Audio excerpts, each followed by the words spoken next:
long time, right?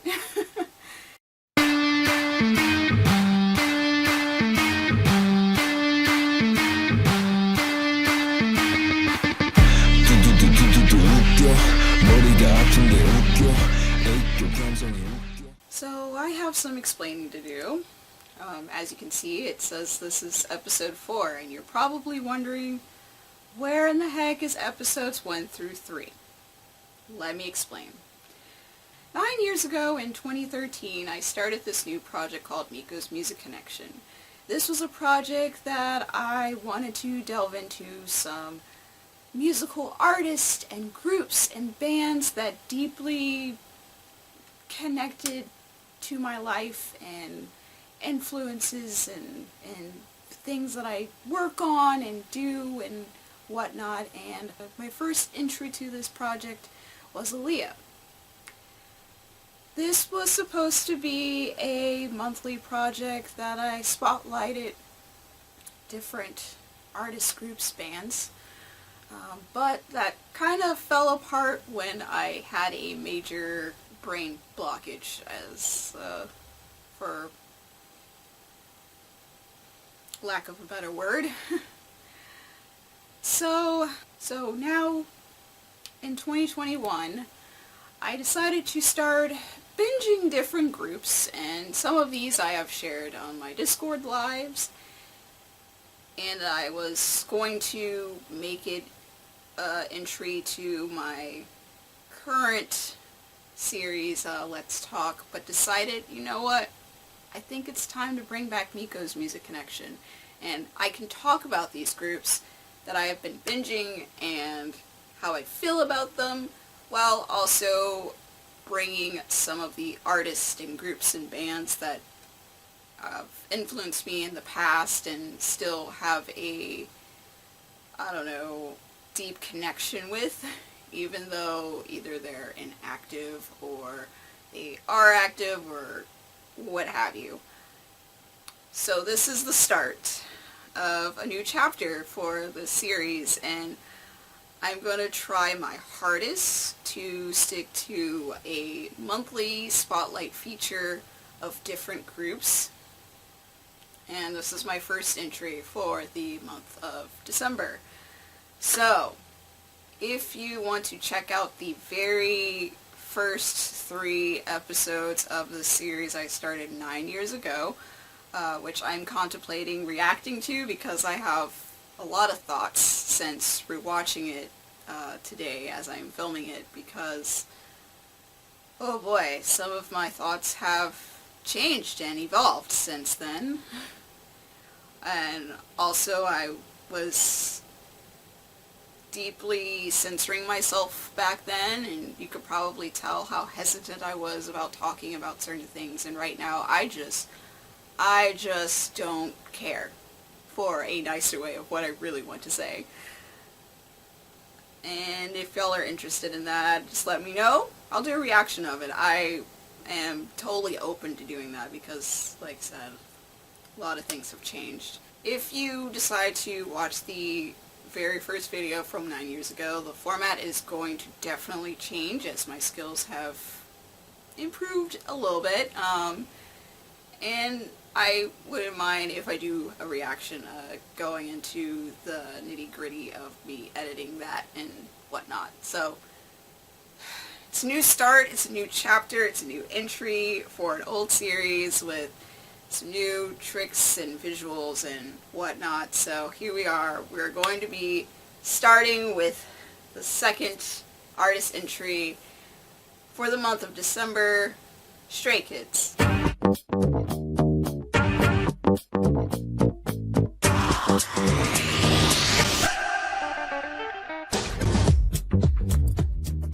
So I'll have to admit I don't have this deep, intimate connection to Stray Kids as I do with Aaliyah, because they're still new to me.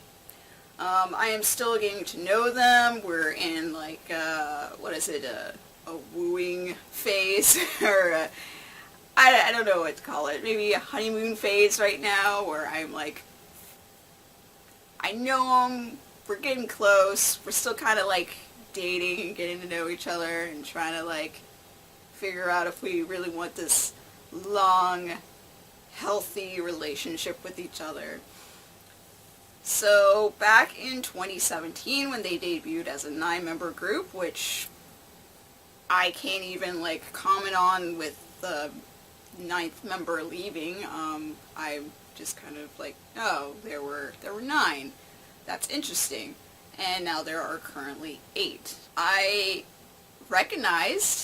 remember seeing hype about them because they came from a big label, JYP, and as you can see, I'm rocking my GOT7 jersey here, and I'm no stranger to JYP and their artists, and they create really fantastic, talented groups, such as GOT7 and of course Stray Kids. Also Twice and Miss A and many other talents, but they also have a bit of a history of rockiness with their groups, but that's a topic for another day. So with Stray Kids, when they were introduced, I didn't really pay too much attention to them. There was a lot of hype. I believe they came from one of those competition shows where they bring a bunch of different people and they try them out and do an elimination thing, and then whoever's left is part of the group or some sort of journey of how they formed, and I am not familiar with any of that. I haven't watched any of the behind the scenes of how they came to be Stray Kids. I've seen snippets here and there of stuff from the show, and maybe one day I'll go back and delve into that, but for now I'm pretty content with what research I have done for this video, which really isn't a lot of research, to be honest. So when Elevator was released, I was aware of it, I wanted to watch it, I kept putting it off. I'm like, yeah, I'll watch it later, I'll watch it later, I'll watch it later.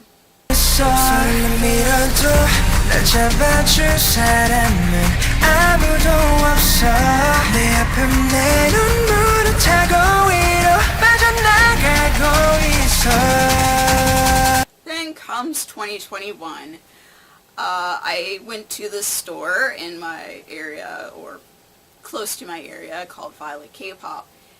And I asked one of the workers there, like, hey, what is the most popular boy groups right now that are, what are the customers buying a lot of? And she told me Stray Kids and ATEEZ. So naturally, months later, I decided those are the 2 groups I'm going to focus on. So I started with Stray Kids because I had the most intrigue from them because of the hype and the hype that I've heard back then in 2017 over Elevator and Levanter. And I couldn't resist. I'm like, alright, let's start here. The first project I started with was Miko. I binged this album while I was going to the mall with Maja, and I instantly fell in love with it. I liked every single track, and I was just surprised. So naturally, my first purchase was Miko. It is such a good album. I really, really loved it. Like I said, I loved almost every single track on this album, and little did I know that I would fall further into the rabbit hole. As I continued my binge listening journey, track after track after track, excellence. Sure, there were some projects that were weaker than others, but that's natural for any group, any artist. You're not going to like everything. But there are a rare occasion where a group or a band or an artist continues to make masterpiece after masterpiece, outdoing themselves with each and every project. Now I'll admit, Stray Kids is not that for me. But once I was finished going through their whole discography, before No Easy was released, I went back into my Spotify to see which album qualified for me to purchase and add to my growing collection, if you can see kind of behind me. And this is what ended up happening. I got a bunch of CDs. This was more than I thought I would like of theirs. They even broke my no original, no repackaging situation that I normally don't fall into. But there were a lot of new tracks that I liked on the repackage that aren't on this one. They tricked me into buying both. And, I don't regret it. These are very good albums. So as time went on, and I watched a lot of their videos, a little bit of their chemistry, and a little bit of their personality, which I still would like to delve into more in, like, interviews and their personal vlogs and stuff that they do on their channel, because almost every group has their own, like, little TV thing, like Bangtan TV and such. I have yet to do that. But what I've seen, I could easily pick out, oh, this one's my bias. This one's my bias wrecker. Maybe I have two bias wreckers. I'm really enjoying their, like, brotherly family feeling. I'm really enjoying their evolution with their music. They are not afraid to experiment. They are not afraid to call out the haters. They are not afraid to show their affection to their fans and show how much that their fans are important to them. And I appreciate that.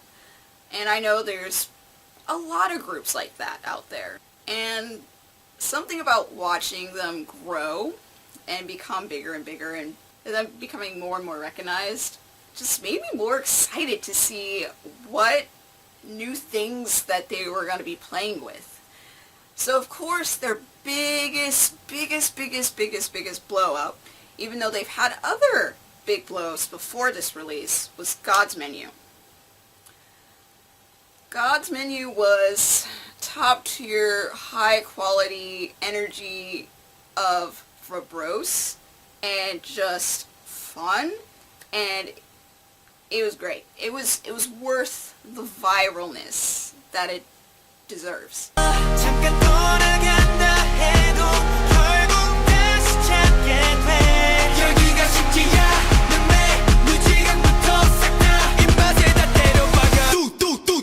Sure, other music video releases that they have made were fantastic and great, but something about God's Menu was the thing that set the bar extremely high for all these 4th gen, 5th gen, wherever generation or current generation of K-pop is right now.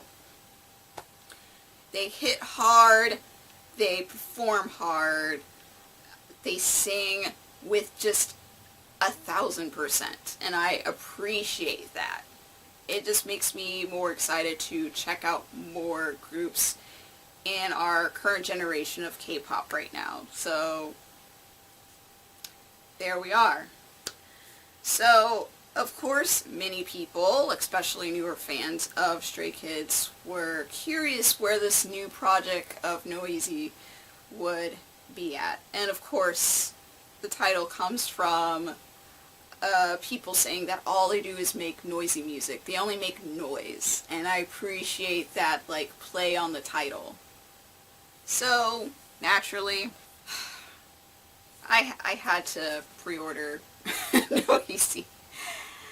But I will admit, before I bought this, because I'm still, like I said in the beginning, we're still on this, like, sweet honeymoon phase where I'm still trying to get to know the boys. My trust isn't fully in them yet for me to just blindly pre-order, so naturally I did listen to the whole album on Spotify, and obviously this passed the test.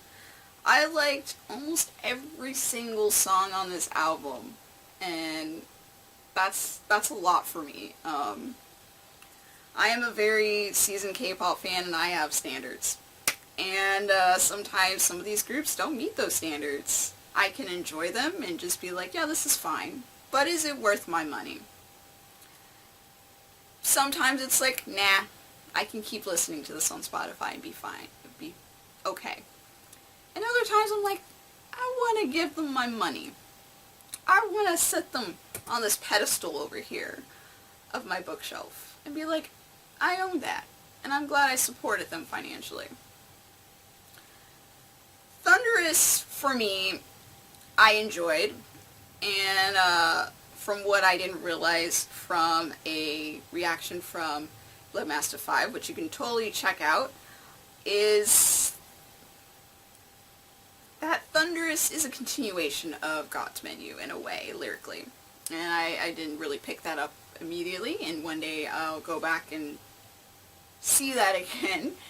But for me, Thunderous, I don't know, I didn't really like it as much, but the other tracks on that album, worth it. Thunderous is not a bad song. It's pretty good.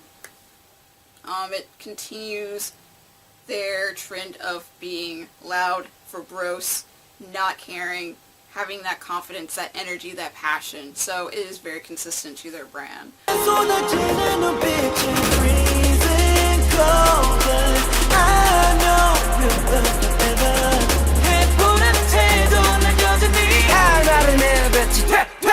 I think the thing I loved most about watching the music video was the fashion and the choreography. I'm sorry, about more than half of the stuff that they wore, I want. Please find me. Please make me over. While the song is good, I liked other songs off the album a lot more, and there's nothing wrong with that. It happens sometimes. It happens quite often where people like the B-sides more than the title track.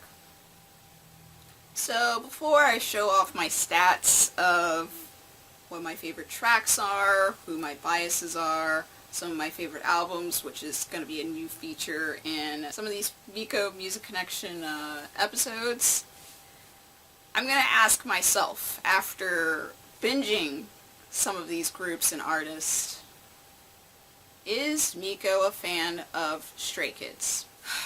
Just call me a casual stay.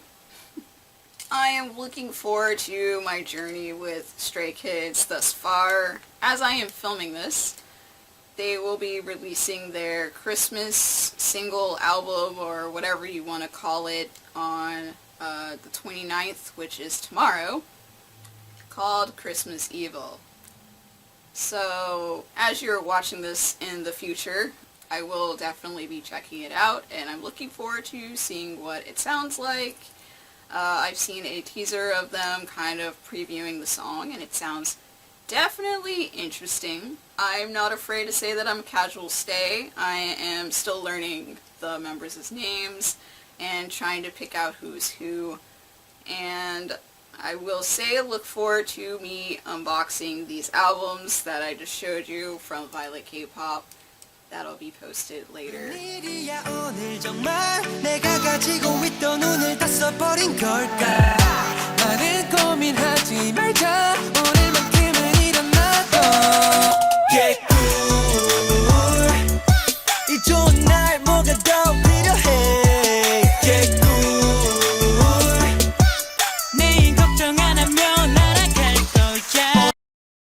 I would love to hear your opinion of Stray Kids. Are you a stay?